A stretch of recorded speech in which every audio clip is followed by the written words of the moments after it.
Hello, everybody. Welcome to Workplace Wellness Collective's most famous show that we haven't done the show in a little while now. My name is Sumana Jetty. I see in the comments that Marcia is already here. Tell us where you're from. Tell us your name. Tell us why you're joining us. This is a very special episode. I'm so happy. We haven't done a live for a couple of months now, but this particular show is very much a special show because we're dedicating it to caregivers and to parents who are suffering from burnout. And we're going to be using evidence based strategies to talk about what we can do. We're not going to tell you what burnout is. We're not going to tell you about the signs and symptoms. We're going to go right into strategic support. But before I do that, I just want to know who's in the chat watching us live on LinkedIn. If you're watching us live from YouTube, give us a hello, give us a wave. Use the reaction emojis on LinkedIn. There are options on the screen there for us to show some of your love. Use those reaction emojis on LinkedIn. On YouTube, if you're watching us from YouTube, please just give us a hello and tell me where you're from. Marcia, thank you for joining me. I saw your comment already. I think Felipe is there as well. My name is Sumana Jetty. I'm going to be your host for the next 30 to 35 minutes. And today's special guest, I'm so happy to have our special guest today because this is just, if you've joined me before, you may have heard the story about it. I'm going to say it to you one more time, but Shelly Kemmer is this amazing, incredible human being. And I'm just so happy and delighted that we were able to collaboratively come together. She's a B2B consultant for the Workplace Wellness Collective, and she is our lead parent and caregiver strategist. She's also rocking the yellow, that is our brand colors as well, which was a nice surprise for me this afternoon. I'm so happy that Shelly's here. I am going to be talking to her for the next sort of 30 minutes. We have Marion Spears Carr joining us from Georgia, the southern front range of the, what did he say? The Appalachian Mountains. Of course, that's what he said. I need some like mountain emojis. And see, I'm from Calgary, Alberta, and I'm surrounded by mountains as well. So I love that we have Eduardo. Ciao, everybody. This is Eduardo from Rio de Janeiro. And it's nice to meet you, Eduardo. We have Shelly from LA. We have Jody from Ohio. We have Marcia. Thank you so much for joining us. The next 30 minutes, like I said, is dedicated to parents and caregivers. So maybe in the chat box, maybe tell me whether you're a parent or a caregiver or both, right? You could be both. So if you are a parent or a caregiver or both, just put that in the comment section as well. I just kind of want to see what the vibe is in the audience.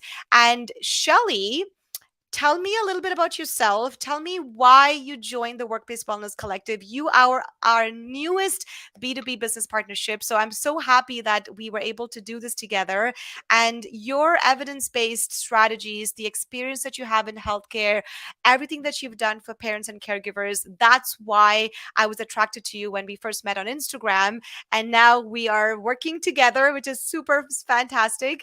And I just want to know your story. So tell us why you collaborated with the collective, a little bit about yourself. And we're going to dive in because I have some phenomenal questions. And audience, if you have questions for Shelly, put that in the comment because we're going to be taking audience questions as and when they come. So this is very unscripted. We're going to have fun with it. We're going to have lots of fun. Shelly, over to you. Oh, thanks, Sumana. I love spending time with you. I feel like your energy is just so palpable. So I love that. But anyway, my name is Shelly. I'm a board certified physician assistant. I'm a parent, and I am also the founder of Run Tell Mom, which helps parents and caregivers with live-in children navigate their journey throughout parenthood. So what I do essentially is I partner to fill the space beyond clinical care by providing customizable evidence-based resources, either by consultation, doing workshops, or personalized kind of prep courses to optimize parental and caregiver health and well-being. So for me, I think that burnout prevention is a component of family planning. The earlier that we get those resources and support kind of organized and in place as soon as possible, the better off that we'll be. So my goal is just to complement care that you receive already by filling those resource gaps in both household and your work environment. So that's a little bit about me. Love that. And the title of today's conversation is evidence-based strategies for navigating parent and caregiver burnout. So we're going to be very specific in today's conversation because you all have heard burnout before. In the comment section, give me a thumbs up, give me a yes. Tell me if you know the signs and symptoms of burnout. You've heard it. We've heard the word lots of times. I know some of you have been to Workplace Wellness Hour and another conversation that we had with Marion Spears Carr a couple of weeks ago in Healthcare Thought Leadership, also talking about burnout. So you all know Mhm. what burnout is. So I'm not going to talk too much about it, and neither is Shelly. But what we are going to talk to you a little bit about is the difference between stress and burnout, and what are some of those strategies that are very specific for caregiving and parental responsibility. So that's what I want to hear from you. And we're going to start the conversation off right into that question. So perfect. So stress versus burnout. So this can present differently in different individuals, but there's a few common signs that can kind of alert you to, the presence of stress versus burnout. So I used an analogy this morning when I was on a podcast, but I was thinking of stress and burnout as two cousins in the same family of emotional exhaustion. So of course, there's categories to stress, but let's just think about distress. Okay. So they're related, maybe showing up at the same family functions within your life, but they have distinct personalities and different ways of kind of making themselves known. So let's start with stress. So if you characterize that by, a state of maybe mental unease or strain, so that could be triggered by something challenging, right? So a challenging circumstance. This is human nature. All of us are going to have some sort of a normal human reaction that can kind of gear us up to tackle difficulties or maybe something that's like potentially hazardous, right? So this is a very universal experience. We all at some point in time grapple with some kind of stress, and that can manifest maybe in overengagement. So if you're feeling like there's too much pressure, you have so much to do, there's too much to be concerned about, and maybe it can start to kind of physically manifest. Maybe you'll get racing heart or headache. But kind of, I guess, in summary, that stress can make you feel like you're on this treadmill. You're maybe going too fast. And then at some point, you get off the treadmill, right? Now, burnout. So, burnout, on the other hand, you could think of it as the cousin that's showing up exhausted, drained, less engaged in the conversation, maybe doesn't care as much as they once cared before. So we're thinking about those kind of characteristics of disengagement, exhaustion, not enough energy, not enough motivation, not enough resources or support. So when you're experiencing burnout, maybe you're feeling a bit more emotionally exhausted, cynical, detached from, your work situation, or less engaged with your child or children, the people that you're caring for as a caregiver. So in short, that kind of example is burnout being on the treadmill. You've stopped, but you're not relieved now, right? Now you're just completely drained, and you get off completely drained. So you're not really feeling that kind of refresh. Now, stress can be a motivating thing, right? But burnout, once you get to that point, you're feeling that exhaustion, the detachment, and those things. So I think, um, when we think about an overwhelming circumstance, how are we managing those? So if we want to talk about strategies, we could think about short-term strategies. So maybe techniques like, everybody talks about breathing techniques. Well, there's certain breathing techniques that get you ramped up for things, that get you excited Mm, for things. But there's also certain breathing techniques that engage your parasympathetic nervous system, that kind of that relaxation. We hear a lot about meditative practices. I think that's great. Do I think it is a be all end all? That's the one thing that we should rely on for everything? No, I think it's a great tool to have in your toolkit. Absolutely. I start my morning off with a meditation. But I know that I have to do other things in addition to the meditation so that I'm not feeling kind of overwhelmed by everything that I have to take on as a parent and as a professional. So, um, you know, being physically active is another big one. So for me, mm, staying consistent, and you and I have talked about that before, like consistency with our workouts and what that looks like in the morning. I'm not necessarily going to do HIIT exercises the first thing that I wake up, right? Like that's not going to be what I want to do. I want to kind of ease into my body a little bit. But you know, those are certain things, and of course, without question, is self advocacy. I think that is the biggest piece in your toolkit, within the workforce, in society, at home, is to be your biggest and best self advocate so that you can set and adhere boundaries, express your needs, talk about things at your doctor's appointment that maybe you didn't want to talk about in your last appointment but are still bugging you. So some of this I feel like, and folks in the audience, like, tell us what you're thinking. But when you add the additional responsibilities of being a parent and our caregiving responsibilities, and Marcia, you said you're also taking care of family, friends, as well as as your caregivers. So there's also that additional responsibility of taking care of someone else, especially when it comes to taking care of the elderly. I have an elderly mom, and if you're a parent, that's something that I don't have an experience with. But can you talk to us a little bit about what are some of those additional, not the challenges, but what have you done, what have you seen in your industry of supporting parents? Like, what can parents do when they're running off on that treadmill, but they get off and they're still exhausted, they have to take care of themselves, but also like a child, their spouse, and everybody else that's around them. What are some things that we can do? So I think first of all, we need to think about age related things and also task related. So for instance, I'll talk a bit about parenting, and then I'll talk about caregiving, as two separate entities here. So let's say as a parent, if you're a parent of a 6-year-old, how much time can they spend doing independent time? And I'm not talking about like you leaving the house, nothing like that. I'm talking about like sitting and drawing and working on something. So for instance, I used this example this morning. My youngest loves Beyonce, loves listening to, but like can recite so many songs, dancing, coloring, like doing coloring pages, all this stuff. So sometimes it'll just be as simple as, okay, here's a coloring page that I just printed out, or trace, whatever it is. Here are your crayons, your markers. You're going to take your 5-10 minutes of time and you'll color this. And then you're going to show me, after, let's say you set a timer or something, you're going to show me how far you got with your drawing. So it's something that your child might love to do, but it gives you a little bit of free time to either sit at the counter, sit at the sofa, not do anything, just kind of sit and maybe do some inventory as far as what it is in your day that's truly urgent versus not urgent. We are, for whatever reason in society, we have become these productivity drivers that we have to constantly be productive to prove our value and our worth. And that's not what it should be tethered to whatsoever. And so when we're taking a rest, it's not something that's indulgent, it's something that's necessary. So if you take those moments and kind of just settle into it and say, you know what, in the next 2 hours, there's certain things that I thought were urgent, they're not urgent anymore.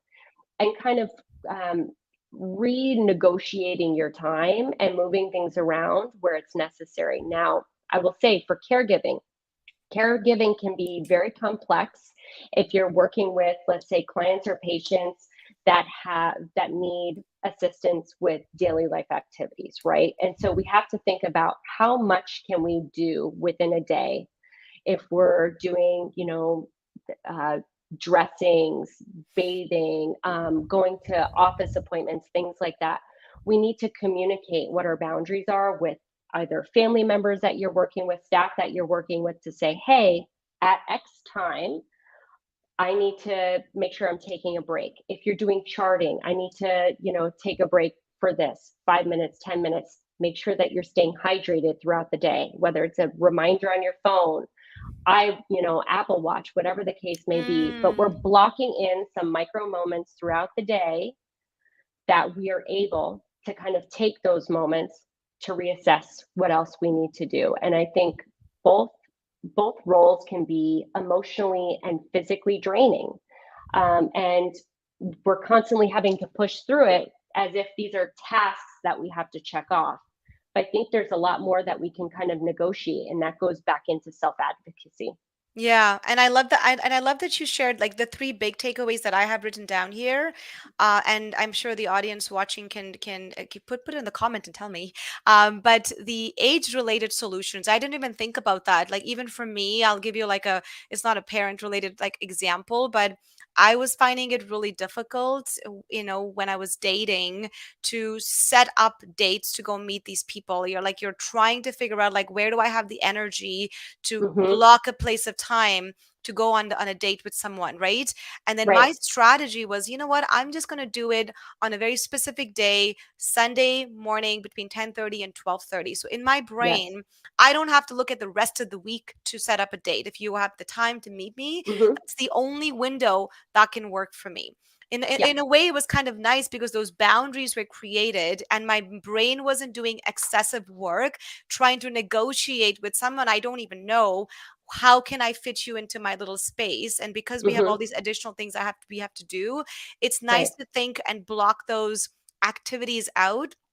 But that inventory that you mentioned, the second point of really, I had to do my own inventory to figure out like where can I fit this in my very busy schedule to create the wellness that I needed in that domain as well. So Right. folks that have teenagers, I'm sure your life is a little bit different than toddlers versus someone, Yes. who needs constant support like a baby. I know there's different things that need to happen. So I love those age related solutions and really negotiating the time that you spend, because even that little break that you get, even my mind space was like, I don't have to think about this until Sunday, and that just gives my Yes. brain that buffer that I needed.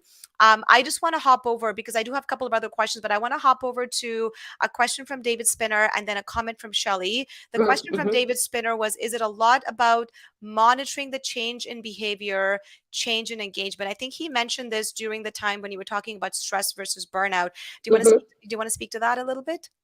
Yeah, I think it's multiple things. So for one, how much can we monitor within ourselves? Sometimes we're not maybe picking up on it and our partner is. If we're in a partnered relationship, our partner might notice and say, "Oh, I'm noticing maybe you're not as engaged with play anymore with the kids. You don't want to go to child-related activities. You're waking up and you're feeling like constantly exhausted. You have zero energy. You'll have 10 million coffees and you're still kind of running on E.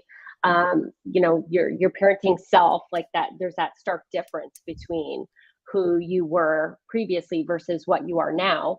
And so I think sometimes it's about that self monitoring, and it's also about other people around you. And this is why I talk so Yes. much about understanding kind of these signs and symptoms of the depersonalization, detachment, cynicism, exhaustion, stark difference between current self and previous self, maybe performance changes and stuff like that, like within the workforce. So, yes, monitoring change is one thing. So I say that as the person, and I say that for administration and management, because I think both also need that education and the kind of, I guess, academic resources to be able to understand that maybe people aren't just sick of their job.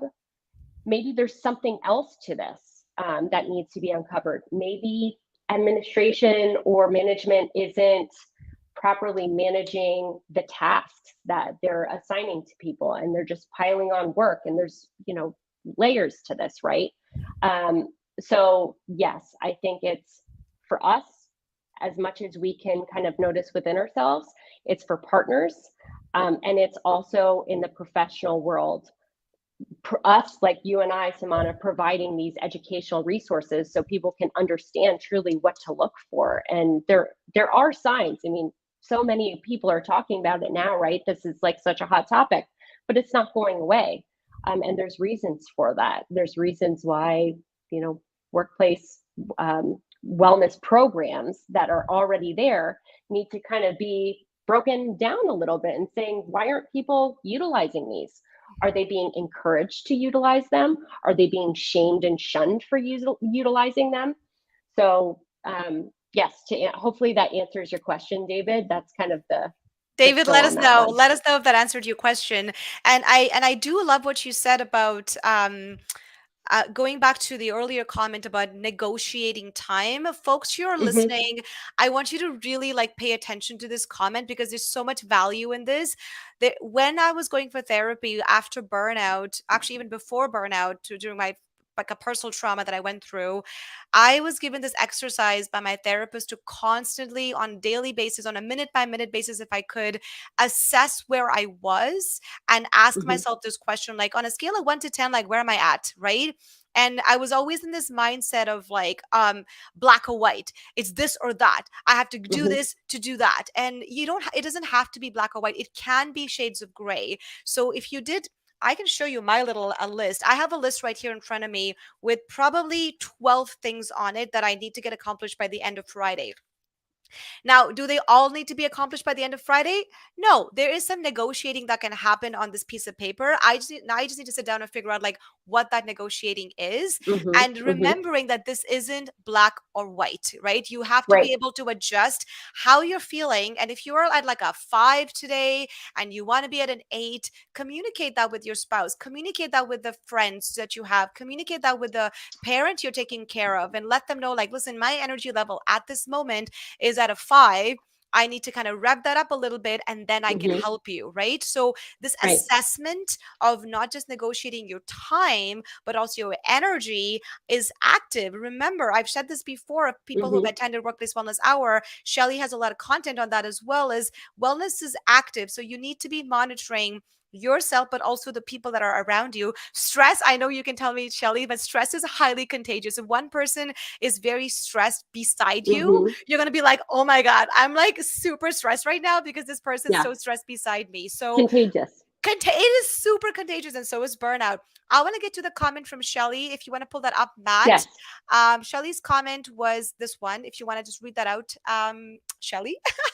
Sure. So, as a longtime practitioner of meditation, my stress was so bad the silence felt worse. So, I changed to meditation talks, and I still meditate. However, hearing a voice of reason to got me there. Okay. So, this is great because I recently shared something on meditation because I think a lot of people kind of hang their hat on meditation and say, this is what I do, and this is all you need to do. And I'm right there with you. You have to make it work for you. You can't just say, hey, if you're going to sit in silence, sometimes that silence can be deafening because you have a list of things that you need to get done. And in those moments, maybe you're not present during your meditation. There are tons of times that I'm not present during my meditation. I've got things on my mind, especially the silent ones, right? So you have to do things that work for you. There are certain moments and mornings where I wake up and I'm like, you know what, this morning I'm going to do an affirmation meditation. Maybe I'll do kindness meditation or like a loving kindness meditation. Maybe some mornings I'm going to do a manifestation one or whatever the case may be. There's various types. And I love that point. And sometimes it can make things worse. And so we really need to think about truly what works for the individual and not just, as I say, like blanket prescribe everybody the same thing because your wellness routine might not be my wellness routine. I know some of my friends who live out here, they love to hike. I am not a wilderness girl. I love being in the garden. Do you want to catch me again, by a bear? Which, by the way, when I was in Canada over the weekend, I saw 3 bears and they were Yep. very close. And so that's not for me. But you know what? Who am I to say to somebody else, you need to do my routine and make it work for you? That's not going to work. So everybody needs something very custom to their lifestyle, to their needs, their wants, and what recharges them and what brings them joy. Yes, and who are the people? We've been talking, the concept that's been coming to my mind lately in some of the work that I've been doing is this idea of community care and Hmm. collective wellness, the Workplace Wellness Collective. There's a reason we picked that name for our community.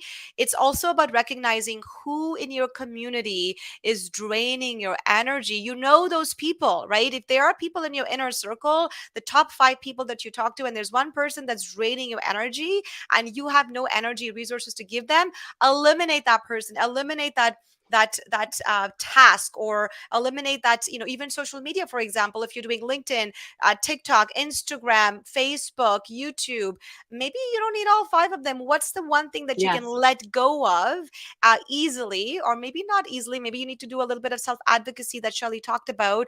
Remove that barrier. Maybe if it is just a temporary thing. I know a lot of people that I know in my friend circle who have taken, have removed WhatsApp from their phone because they're like, there's too many dings, there's too many messages. Don't WhatsApp me. Give me a call if you need to talk to me. I was getting a couple of messages like that and I loved it. Healthy boundary setting. I don't have energy for this. I'm going to do this.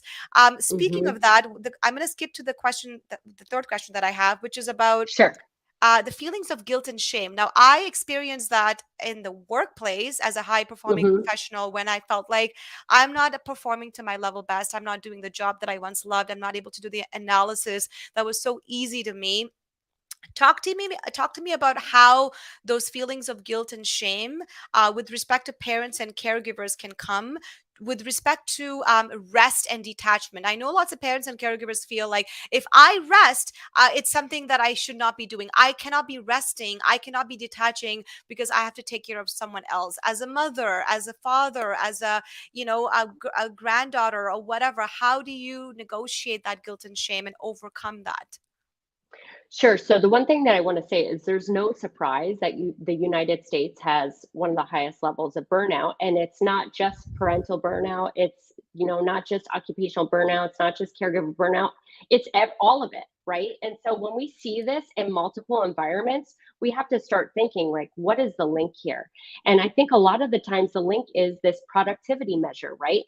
How much are you producing? How much are you able to do? How much can you check off in one day? How many tasks can you kind of cross off your list. So with managing those feelings of guilt and shame associated with rest and detachment, you can kind of start to begin to reframe how you think and view these actions. So rest is not an indulgence. It's necessary, like I mentioned. So it's crucial to kind of normalize the fact that everybody needs their time to recharge. We're not plug in ready, right?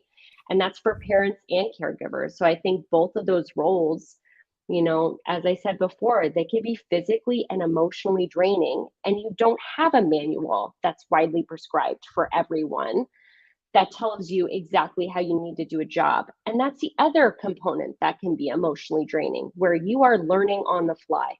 Mm. Sometimes, and I'll speak directly to caregivers, previously working in oncology, I worked in sarcoma, in surgical oncology. And you see people who come in with their family members who, from that moment on, they become a caregiver.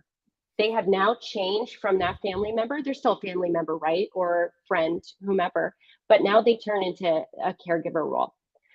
You don't get a manual when you become a caregiver. There's a lot that you need to learn on the fly. A lot of it is very difficult. You're having to train yourself on nursing responsibilities to do at home. And then, not to mention it, you want to do a good job, right? Because there's that emotional attachment to that person. And so I think when we kind of start to think of the feelings of guilt or shame associated with rest, we also have to consider the other flip side of that coin, which is how much are we giving to other people, and how are we actually refueling ourselves and investing in ourselves so that we're able to do these things. Because a car doesn't work if it doesn't have gasoline. An electric car doesn't work unless it has that electrical resource. Like it's the same with us. And but they don't have feelings and emotions, right? Yeah, exactly. um, so, when you're taking these breaks, these very deliberate breaks, that doesn't mean you're necessarily neglecting your responsibilities. It means that you want to ensure that you have some more energy to fulfill those responsibilities. 100%. I'm going to ask the audience this question and I want to see if you guys are going to get the right answer because I did a workshop a couple days ago and I asked the same question and I think you guys are going to get it right. The question was working harder and longer hours leads to better performance. True or false? Working Mm, longer and harder leads to better performance. I want to see some answers in the comment section and I'm positive I'll get the right answer. yes. Put that answer in the comment section while I read one of the comments from Janice. Janice said, "I find communicating repeating my needs is helpful to be sure where my family is on the same page with our desires. My guilt Hmm. had lowered when I communicate and check in with them on how things are going and what adjustments we need to make. That's Love awesome. that. Love that, Janice. MPH. Oh, yay, MPH. Me too. You know, this, Twins. yeah, twinsies. I love it. I think, and I've seen you comment in a couple of my posts. So thank you so much for that. False, false, false. Yes, yes, we're Yes, getting a lot of yes. false. False, That is false, false. correct. That is Yes, correct. And I like that you said that, Janice, because guess what? Another little exercise that I had to do, which I would encourage. I'm sure Shelly, you can talk to a little bit about this as well as these repeating the same message a few different times, because I told you about those energy draining people, right, who are very good at yes. draining our energy. You need to repeat a few times. So a quick little strategy that worked really well for me 7 years ago and still does is I write certain messages on my phone, which are, oh, I'm sorry, I'm not going to be able to make it to this event, or, thank you for letting me know about this next appointment. I will review the results and get back to you. Yes. Simple messages that are like constant that we need to be saying, but rather than using my brain to write that text message out, I've already drafted them. So it's a matter of copy pasting the same Yep. message. And that little strategy works really well for me because, like Janice said, you need to be able to communicate this multiple times. So Yes. let's protect our resources and use what we have available and technology that we have available. I love technology. So Shelly, do you want to speak to a little bit about those communicating the needs solution or a strategy? So the one thing I want to mention, just going back to what you said, that's right there. You just described decreasing decision making fatigue, right? You want to have something that is right there so that you can just go to it and say, hey, there. One way that I do that in the morning is like when I work at a certain place, I always go to the same spot because I know that it's going to be vacant. Now, if it's not, I have a different spot that I go to, but it's like little tiny things throughout my day. I'm like, I don't have to make this decision. I just know where to go. Or like, with my outfit, if I put things out for the week, I know what I'm going to wear. Can I change it? Absolutely. But you can do those things throughout the day to decrease that decision making fatigue. So I love that you do that. And I think that's a great thing to have in your toolkit, which is responses for certain things. If you don't have the bandwidth to take on certain things, create a response for that, a professional response for it, or a more personal response if it's like family related. Having those things to turn to, I think that's really important. So now I just forgot your question. Can you remind me what That's that okay. question was? My question was about, I think maybe it was around the same it was on the same kind of vibe about communicating our needs and having solutions, and just a comment from Janice. But what I think what we should do, because we are at that 32 minute mark and we were just going to go Yeah. maybe just another 3 or 4 minutes over. So folks, if you're listening, if you have any questions for Shelly, now is the time. And remember, there's going to be a part 2 for this. We are bringing Shelly back in the fall again for another session like this, like evidence-based, very strategic workshop kind of solution on LinkedIn and YouTube Live, but that's going to be in the fall. The replay for this particular session will be on YouTube as well. I know LinkedIn replay is great, but sometimes we don't always enjoy it. So that will be on the Workplace Wellness Collective, SJETI Wellness YouTube page. All that information is on the website. What I really want to talk to you a little bit about right now are resources, support groups, and communities. Now, I'm really loving this idea of community care as Hmm. self-care. Like in the workplaces, I was actually going to make a TikTok about it a little bit earlier. I might post it maybe tomorrow. But this idea of workplaces, family members, parents, caregivers, we all think that, this is your responsibility, Shelly. You need to take care of yourself. If I tell my mom that, oh, mom, I'm feeling a little burnt out, she'll be like, well, why aren't you taking care of yourself? Okay, I am trying my best, but that Right. answer doesn't always help me.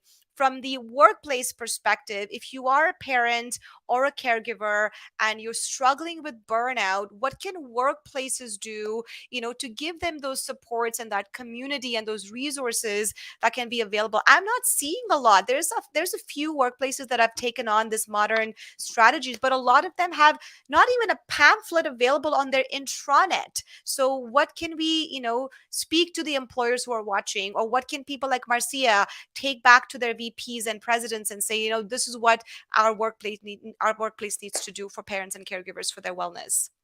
So two of the things I always look at are EAPs, so employee assistance programs, and then the employee resource groups.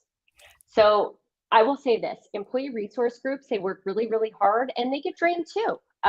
It's hard work advocating for people within the workforce that need more advocating. And so I always say get familiar with what exists already within the workforce if we're thinking about that. So, one thing is what kind of employee assistance programs are offered, if anything is offered. What is mandated versus not mandated as far as coverage is concerned. So, this goes into like paid leave, family leave, bereavement, things like that. But get really familiar with what your workplace offers you. So that's one thing I would suggest. So that's the paid leave policies, then employee assistance. Now we're going into employee resource groups. What kind of employee resource groups exist at your work? That'll tell you a lot about the workplace, right?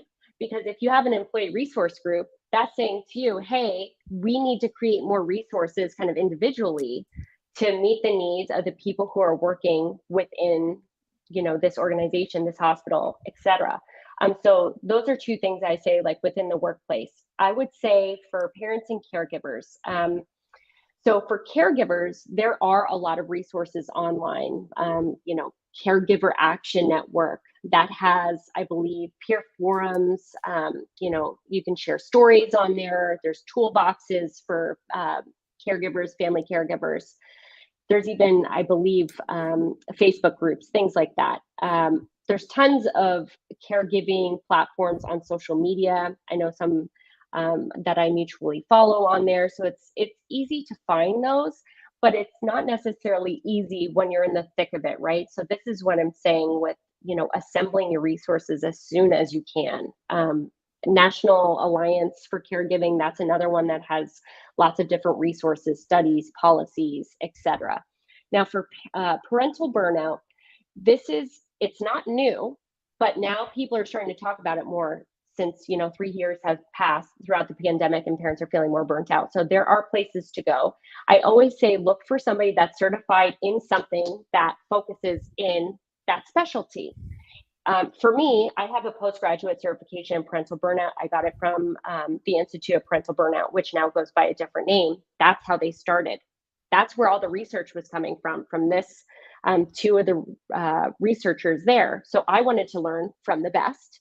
And so that was my goal. Now, I think for some people looking for therapists, different clinicians, support groups, you have to ask what the specialty is to make sure that they are well equipped to deal with or to talk about what you're dealing with, because we can't just give generalized care. I think generalized care doesn't really get to kind of the core of the issue. So those are kind of my main takeaway points there, I think. Yeah, and I love that. So, going back to this idea of getting like very tangible support. If you're a parent or a caregiver, make sure that you are reaching out to the right people. I know it's easier said than done, and sometimes it's overwhelming amount of information. But, Mm-hmm. the first couple points that Shelly made was about doing an inventory, like where are the gaps in my current state of affairs? Where do I Yes. need the most help? What is that one bright red warning sign that's like blinking and I really need help, and every time I think about it, I melt down. I know you guys know what that is. I'm sure there's like one thing that comes in your head and you're like, this is the one thing that I don't want to do, and this is the Mm-hmm. one that's giving me the most anxiety. And for that problem, what is the solution for it? Maybe it is a therapist, or maybe it is a friend who's going to give you, tangible support. I need you to come in on a Tuesday afternoon to help me to unload my groceries and put it in the car for me. I need that Mm-hmm. commitment from you for the next 30 days or 60 days or whatever. So I know it's really hard, but I want you to think about the that those bright red hot spots that you have in your life, in your parent and caregiving is support. Even for me as a professional, like I said, my list is right here. I know the things I absolutely have to get done by the end of day Mm-hmm. today, by the end of day tomorrow, and some can even be pushed to Friday. But just looking at this list this morning, I'm like, oh my God, I have a lot of stuff to do. How am I going to get it all done? But then I've just circled them in different colors and I prioritize, like, okay, well, realistically, I can't do them all. I still have to go to the gym. I still have to do things through my own life. So this Right. list had to be updated. So I liked what you said. I kind of want to wrap this up by asking the audience if there's any more questions for Shelly. She is going to be coming back for a session number 2. But Shelly, tell us kind of your any final kind of takeaways. I know we've covered a lot of different things: negotiating Mhm. time, doing an audit, doing an inventory, EAPs, ERGs. These are all fantastic solutions. In the comment section, folks, tell me, and we've talked about this a little bit in the Workplace Wellness Hour, in your EAP, first of all, do you know that you have an EAP? And second, do you know what's in it? I think a lot of us have heard this word, there's an employee assistance program, but we don't know what's in it. Do you ever look at that brochure? Does your workplace provide routine support and lessons so that you're familiar with what's coming in and going out of those programs?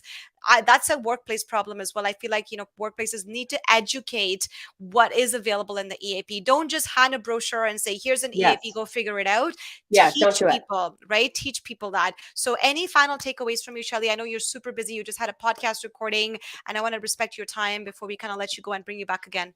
No, I'm happy to just say one thing. Hacks. I've been big on this. Hacks for self care they don't address the underlying issue or the cause of burnout. So they're just not sustainable. So I just caution, people when they're scrolling on their social media feed and they're reading about like, here's this anti-stress hack, here's this hack, here, do this, and this is going to change your life. Like we really have become, we've seen that so many times and been inundated by those messages, where now it's just become this regular thing that we can find or bookmark something, and we just do those few things, maybe one time in a week, and we think, oh, well, why didn't that work?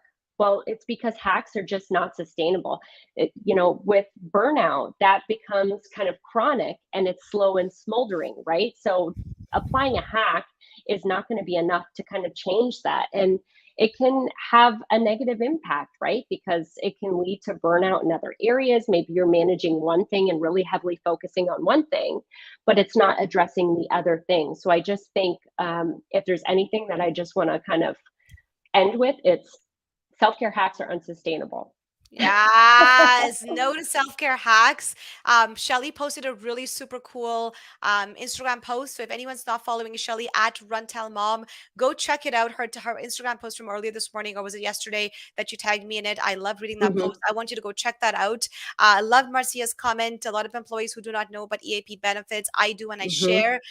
Some even provide up to 8 no cost therapy sessions from licensed professionals. So, I love hearing therapists, that. coaches, consultants, different types of social supports that you need, your community, your ERG community. You almost need to create a bubble. Like that's what I tell myself. I need to create a bubble around myself of all the people that are going to Yeah. help support me. And then when I have the resources, I can help lift you up.